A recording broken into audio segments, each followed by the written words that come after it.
के त So hello everyone, good afternoon. So I'm sure everyone has heard about Axios supply chain attack.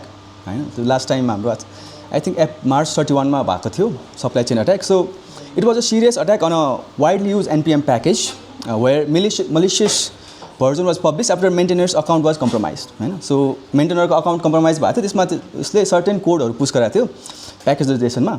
अनि त्यसको payload के भएको थियो भन्दाखेरि चाहिँ आफ्नो पेलोड इन्जेक्ट गरिसकेपछि आफ्नो ट्रेस हटाएको थियो क्या. सो लाइक आफ्नो लाइक मेलिसियस कोड जुन छ त्यो हटाएर रिनेम गरेर लाइक प्याकेज जस्ट लकमा पुऱ्याएको थियो क्या. सो त्यो केस हेरेर चाहिँ like I want to research further on like RAT भनेको चाहिँ के हो त, वाट इज अ ऱ्याट, त्यो बारेमा चाहिँ मलाई अलिकति जान्न मन लागेको थियो. So that I will be talking about that today. So एजेन्डामा हाम्रो के छ भन्दाखेरि चाहिँ so what is a rat and how rats gets in, अनि ऱ्याट कसरी हाइड गर्छ आफूले आफूलाई, अनि त्यसपछि ऱ्याटले के गर्न सक्छ र फेमस ऱ्याट्सहरू के छन्, अनि हामीलाई कसरी थाहा हुन्छ कि ऱ्याट्स हाम्रो लाइक हाम्रो डिभाइसमा इन्फेक्टेड छ कि छैन, अनि त्यसको प्रिभेन्सन त्यसको रोक्नको लागि हामीले के गर्न सकिन्छ भन्ने कुराहरू छ हैन. Okay, so what is a RAT. RAT भनेको के हो त भनेको RAT is a remote access Trojan. So everybody know what Trojan is. Troy movie कसैले हेरेको छ भने सो अ ट्रोजन भनेको चाहिँ के हो त भन्दाखेरि जसले चाहिँ एउटा लेजिटिमेट सफ्टवेयर जसरी एक्ट गरिरहेछ क्या, जसले चाहिँ एउटा जसमा मेलिसियस कोडहरू छ, जसले चाहिँ एउटा लेजिटिमेट सफ्टवेयर या लेजिटिमेट टुल्सको रूपमा एउटा डिस्गाइज गरिरहेछ क्या. So in simple terms it is a type of malware that gives an attacker remote access to a full control over a infected computer or server हैन. सो अब like remote access trojan भन्सँग हामीसँग already कसैले use गरेर होला कि like एनिडेक्स प्रायः सबैले युज गरेर हुन्छ या फिर टिम भ्युअर युज गरिरहेछ. प्रिन्सिपल सेम नै हो, हाम्रो अरूको डिभाइसमा हामीले एक्सेस गर्ने मिल्छ. तर डिफ्रेन्स के छ त भन्दाखेरि ऱ्याट्स चाहिँ हिडन हुन्छ क्या, यु डोन्ट गेट नोटिफाइड कसले चलाइरहेछ कसले के हेरेछ, you don't get any information क्या. So that's the difference between a legitimate software like TeamViewer or AnyDesk and the rat हैन. सो ऱ्याटको स्केरी पार्ट चाहिँ के छ भन्दाखेरि somebody is spying on you but you don't know it क्या. कसैले हेरिरहेको छ डिभाइसमा तर हामीलाई थाहा छैन क्या. So that is the RAT, just remote access Trojan where people can view or access any files on your device. It is a rat. Okay, so rats कसरी आउँछ त हाम्रो डिभाइसमा, ऱ्याट इन्फेक्ट कसरी हुन्छ त भन्दाखेरि बाई डिफल्ट ऱ्याट्सहरू खुद virus जसरी आउने भन्दा पनि हामीले नजाने या अनजानेमा आफूले हालेर हुन्छौँ क्या. जस्तै कि कुनै लाइक क्र्याक सफ्टवेयरहरू डाउनलोड गरिदियो या फिर कुनै मेलिसियस लिङ्कहरूमा क्लिक गरिदियो, कसैले चाहिँ like here is a invoice or here is a free coupon card भने क्लिक गर्यो and then it gets infected on your device क्या. सो यहाँ के भनेको छ भन्दाखेरि फिसिङ इमेल्सहरू हुनसक्छ, त्यसपछि हाम्रो युएसबी ड्राइभहरू लाइक अननोन युएसबी ड्राइभहरू हालेर त्यो कारणले चाहिँ हाम्रो डिभाइसमा चाहिँ ऱ्याट्सहरू इन्फेक्ट हुनसक्छ हैन. सो त्यो भइहाल्यो. सो ऱ्याटले हाइड कसरी गर्छ त. सो अस्ति नै एक्सेसको अट्याकमा पनि के भएको थियो त भन्दाखेरि आफ्नो सफ्टवेयर डाउनलोड गर्यो, सफ्टवेयर मेलिसियस सफ्टवेयर डाउनलोड गरिसकेपछि सर्टेन स्क्रिप्ट चलाएर चाहिँ आफ्नो फाइलले नामै चेन्ज गरिदियो क्या, फाइलको नाम चेन्ज गरिदियो अनि उसको जुन सेटअप फाइल थियो त्यो डिलिट गर्थ्यो कि आफैले. So if non technical person कसैले हेरेछ भने चाहिँ थाहा नै हुन्थेन कि हाम्रो इन्फेक्ट भइरहेछ कि. त्यसपछि सेक्युरिटी गाईहरूले के थाहा पायो त भन्दाखेरि त्यो कोड पुस चाहिँ सिआइसिडी नभइकन लाइक म्यानुअली कोड पुस गरेछ अनि त्यसपछि मात्र उनीहरूले रिसर्च गर्न थाल्यो कि. So by default it's very hidden त्यो लास्ट टाइमको एक्जिस्ट अट्याक चाहिँ. सो कसरी हाइड गर्छ आफूले भन्दाखेरि चाहिँ रिनेम गरिदिन्छ कि, आफ्नो फाइल रिनेम गर्दै भइहाल्यो. त्यसपछि अब एन्टिभाइरसहरू ब्लक गरिदिने या फिर हाम्रो के भन्छ नि लाइक chrome.exe भनेर बस्यो या system.exe भनेर बस्थ्यो भने त हामीले त सस्पेक्ट गर्दैनौँ, त्यो त लेजिटिमेट सफ्टवेयर भनेर सोचिरहेको हुन्छौँ हामीले. सो त्यो टाइपको बिहेभियर चाहिँ ऱ्याट्सहरूले गर्नुभयो क्या. सो अनि so what can a RAT do. So त्यसो रियल स्केरी पार्ट चाहिँ होइन, ऱ्याटले के गर्न सक्छ त भन्दाखेरि चाहिँ लाइक लेट्स चाहिँ कि हाम्रो not as a computer device ऱ्याटहरू मोबाइलमा पनि हुन्छ. So we are using our mobile, तर हाम्रो इच एन्ड एभ्री स्क्रिन अरूले हेरिरहेछ क्या. मैले कसलाई म्यासेज पठाइरहेको छु, कसले के पठाइरहेको छ मसँग होइन, या फिर मेरो वेब क्याम या फिर मेरो फ्रन्ट क्यामेरा लाइभ एक्सेस भइरहेछ क्या. That's the scary part and you don't know anything about it क्या. कसले हेरिरहेछ थाहा नै हुँदैन क्या. So that's the scary part of a rat.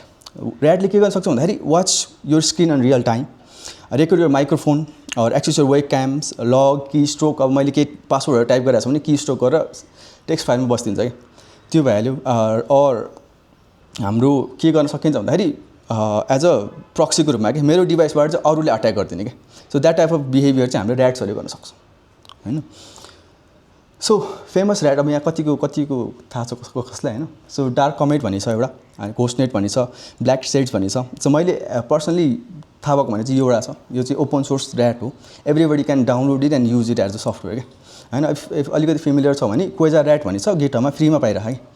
And you download it and त्यसले TCP/IP कनेक्सन सेट गरिदिन्छ. विन्डोजमा मात्र छ अहिले चाहिँ TCP/IP सेट गरिदिन्छ. अनि त्यो पोर्टमा गएर हामीले लगइन गरेपछि त्यो फुल एक्सेस हुन्छ कि, त्यसको माइक्रोफोन एक्सेस हुन्छ, त्यसको क्यामेरा एक्सेस हुन्छ, त्यसको की स्टोरेज एक्सेस हुन्छ, सबै एक्सेस गर्न मिल्छ क्या यो ऱ्याटले चाहिँ होइन. त्यसपछि एक्जोस ऱ्याटको त हामीले लास्ट टाइम भएको कुरा भइहाल्यो. अनि त्यसपछि यो हाम्रो ब्ल्याक सेट्सहरू छ, घोस्टनेटहरू छ. सो अनि एन्ड्रोइडको लागि यो छ सिलिक, यसले पनि ओपन सोर्स नै हो, लास्ट टाइम फाइन्ड गरेको थियो क्या सेक्युरिटीहरूले. सो यो भयो हाम्रो ऱ्याट्सहरू, फेमस ऱ्याट्स जुन चाहिँ पब्लिक अभाइलेबल छ. या फिर अर्को भनेको हामीसँग मास भन्ने सर्भिस पनि छ क्या, जुन चाहिँ म्यालवेयर एज अ सर्भिस भन्ने छ. इफ हामीले कतै if you want to you can buy $40 rat क्या, एउटा सफ्टवेयर डाउनलोड गर्यो and then you can infect other peoples क्या. So MaaS as a service पनि छ, म्यालवेयर एज अ सर्भिस पनि छ. सो हामीले केयरफुल हुनुपर्छ त्यसको बारेमा चाहिँ. सो ऱ्याट इन्फेक्ट भइसकेपछि वार्निङ साइन्सहरू चाहिँ के आउँछ त हामीले कसरी थाहा हुन्छ कि म एम आई इन्फेक्टेड भनेर हामीले कसरी थाहा हुन्छ त भन्दाखेरि चाहिँ फर्स्ट भनेको त एन्टिभाइरस ब्लक हुनसक्छ, लाइक ऱ्याटले बाई डिफल्ट एन्टिभाइरसहरू ब्लक हुनसक्छ. अर्को भनेको अननेसेसरी ट्राफिकहरू गइरहेको हुन्छ हाम्रो डिभाइसबाट, like you can check your पोर्ट्सहरू कतै न कतै पिङ गरिरहेको हुन्छ क्या. सो इन्टरनेटमा कनेक्सन भने उनीहरूले डाटा सेन्ड गर्न कतै न कतै पिङ गरिरहेको हुन्छ. सो अर्को पार्ट भयो त्यो भइहाल्यो. त्यसपछि हाम्रो फाइल्सहरू रिनेमिङ हुने, त्यसपछि नेटवर्कहरू बढ्ने भइहाल्यो, वेबक्यामहरू अन हुने अफ हुने. कहिलेकाहीँ लाइक हामीले क्यामेरा अन गरेर हुँदैन तर लाइक यो वेबक्यामको लाइट बलेर हुन्छ. So that type of warning साइन्सहरू चाहिँ we have to look for कि एम आई इन्फेक्टेड भनेर हेर्नु पऱ्यो भने चाहिँ. सो अर्को छ प्रिभेन्सन. सो यदि मेरोमा चाहिँ ऱ्याट आउन नदिन चाहिँ मैले के गर्न सक्छु त भन्दाखेरि चाहिँ फर्स्ट अफ अल त अपडेट हुनु पऱ्यो, सफ्टवेयर अपडेटेड हुनु पऱ्यो. किनभने लाइक प्रिभियस भर्जनहरूमा डिफ्रेन्ट लुप होलहरू हुनसक्छ जुन चाहिँ अट्याकरहरूले एक्सप्लोइट गर्न सक्छन्. अर्को भनेको अनएक्सपेक्टेड लाइक एप्लिकेसनहरू, अनएक्सपेक्टेड लिङ्क्सहरूमा चाहिँ क्लिक नगर्ने क्या. Like do not click or do not open unexpected links or not trusted लिङ्क्सहरू भनौँ न. कसैले चाहिँ free coupon for Discord or free coupon for मिसा भनेर आइदियो भने then it might be a malicious links होइन, हु नोज. सो त्यो भइहाल्यो. त्यसपछि अर्को भनेको जस्तो मोनिटर गर्नु पऱ्यो. नेटवर्कमा कुनै कारणवश चाहिँ बेलुकातिर चाहिँ हेभी ट्राफिक भएर चाहिँ लाइक कुनै कारणवश त्यस्तै केही चलाएको छ नि तर फ्यान एकदम घुमिरहेको क्या, maybe somebody sending data packets क्या, हु नोज. सो त्यो चाहिँ हामीले हेर्नुपर्ने हुन्छ. So these are the key things हामीले याद गर्नुपर्ने. सो त्यही नै हो ऱ्याट्सको बारेमा, वाट आर ऱ्याट्स भनेर. So these are the things I have prepared, I have researched. So do you have any other questions? Any questions? No? म आफै सोधेँ त लाइक म आफैले सोधिदिन्छु होइन. So if am I infect, म अलरेडी मलाई थाहा छ कि म इन्फेक्टेड भयो भने what do you think we should do?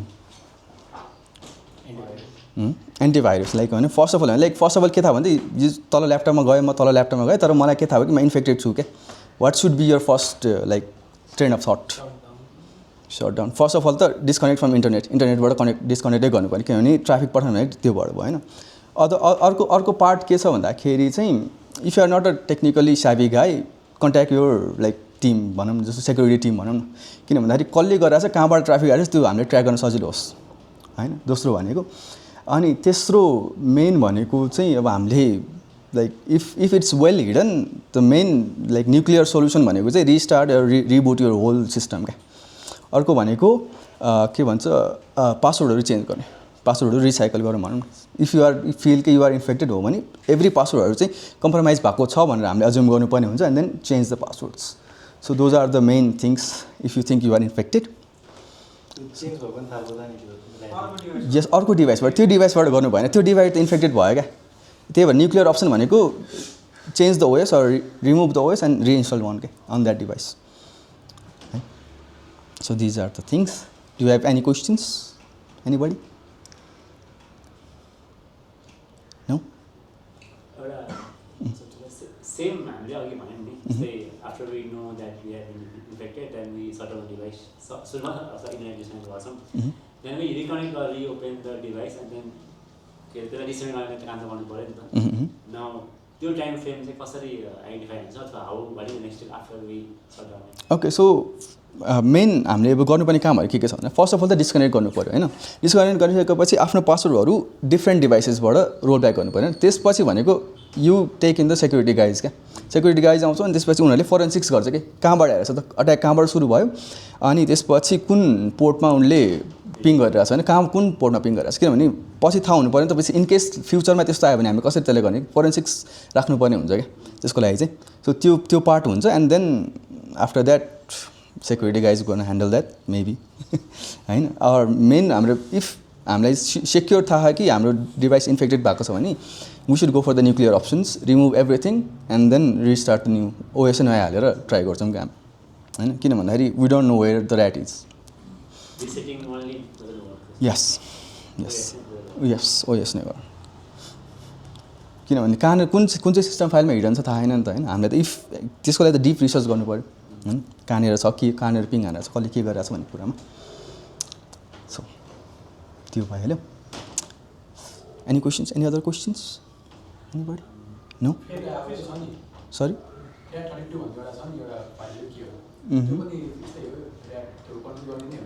RAT32 I have not heard about it, I'm sorry. RAT32 भने चाहिँ मैले अलिकति सुनेको छैन. Can it be used for positive or good purpose by countries or maybe bureaucrats? Like, first one, Iran. Yep.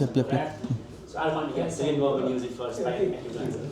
So, is this legitimate to use on a positive purpose by any forensic body or authority? No.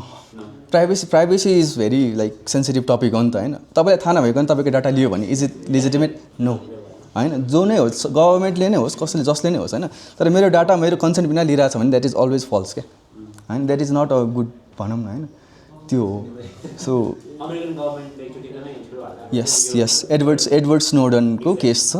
यस होइन, त्यो सर्भिलेन्सको case छ.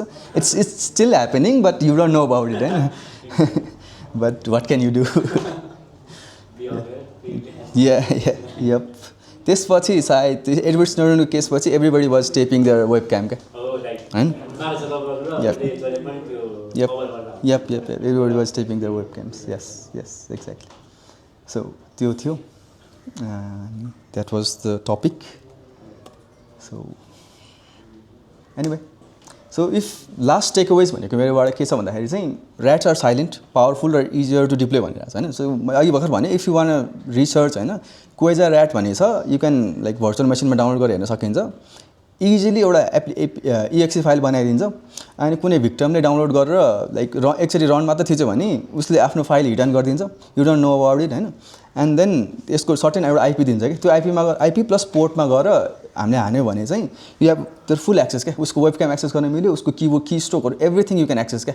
थाहा नै हुँदैन भिक्टमलाई कि उसको surveillance भइरहेको क्या. So if you want research about it, Quasar rat भन्ने छ गिटहबमा, फ्रीमा छ, you can try about it. अनि अर्को छ like they are via phishing अनि ब्याड डाउनलोड्स क्युआर कोड्स, तिनीहरूकोबाट हाम्रो डिभाइसमा आउने हो.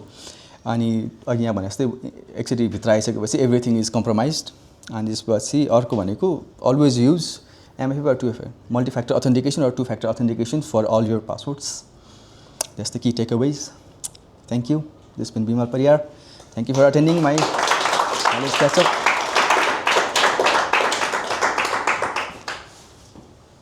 Thank you, Bimal. Thank you.